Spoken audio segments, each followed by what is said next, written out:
আসসালামু আলাইকুম। আজকে যে মালামালগুলো বা আইটেম নাম্বার দেখাবো, এগুলো বৈদ্যুতিক লাইনে পোল স্থাপন এবং পোল উত্তোলনের ক্ষেত্রে যে আমরা যন্ত্রপাতি ব্যবহার করি, এইগুলো মূলত এগুলো পোলের জন্যই এই মালামালগুলো ব্যবহার করা হয়। ঠিক আছে, তো চিত্রে আমরা দেখতেছি এটা হলো টিএল। টিএলতে লাইন টুলস বোঝায়। টিএল 501 এটা হলো আমাদের ডিগার, মানে খনন করার ক্ষেত্রে আমরা ব্যবহার করি। টিএল 502 এটা হলো সুভেল, মাটি উত্তোলন করার কাজে আমরা ব্যবহার করি।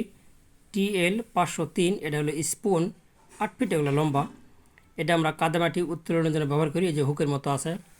তারপরে টিএল 504 এটা হলো এই ট্রিপ আগার, এটাও আপনার কাদামাটি উত্তোলনের ক্ষেত্রে ব্যবহার করি। দুটো হ্যান্ডেল আছে, চাপ দিয়ে ঘুরিয়ে ঘুরিয়ে উঠাতে হয়।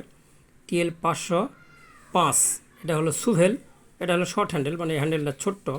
এটা আমরা কি খুঁটির গোড়া ভরাট করার জন্য, মাটি তুলে তুলে আমরা ভরাট করার জন্য এটা ব্যবহার করি, জাস্ট কোদালের মতো আর কি। টিএল 506 এটা হলো টিম্বার বার, হ্যাঁ, ট্যাম্পিং বার। এই ট্যাম্পিং বার কি, খুঁটি গাড়ার পর খুঁটির গোড়া এই গ্যাস নিয়ে দেওয়ার জন্য বা ঠেস ভরাট করার জন্য আমাদের ঠেক দিই এগুলা।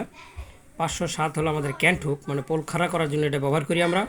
আর 508 হলো ক্যান্ট হুক, পোলটা ঘোরানোর জন্যে, পোলটা লাগিয়ে পোল ঘোরানোর জন্য এটা ব্যবহার করা হয়। এই তো এগুলো পোলের ক্ষেত্রে যে মালামালগুলো ব্যবহার হয় এগুলো দেখালাম। ধন্যবাদ, পাশে থাকবেন ইনশাল্লাহ। এই আইটেম নাম্বার দেওয়ার পর্ব শেষ হয়ে গেলেই বৈদ্যুতিক লাইন ফিটিংস নিয়ে আলোচনা করব। সবাই পাশে থাকবেন। টাঙ্গাইল পল্লী বিদ্যুৎ সমিতির পক্ষ থেকে জানাই অনেক শুভেচ্ছা ও স্বাগতম। ধন্যবাদ।